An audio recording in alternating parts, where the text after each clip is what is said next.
ഇന്ന് നമ്മൾ ബേസിനിൽ സെറ്റ് ചെയ്തിട്ടുള്ള പോളാർ വൈറ്റ് പാരറ്റിൻ്റെ ബ്രീഡായിട്ടുണ്ട്. അപ്പോൾ അതിൻ്റെ കുഞ്ഞുങ്ങളെയാണ് നിങ്ങളീ കണ്ടുകൊണ്ടിരിക്കുന്നത്.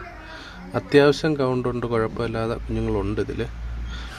അപ്പോൾ നമുക്കിതിൻ്റെ അപ്ഡേറ്റ്സ് വരും വീഡിയോയിൽ കാണാം.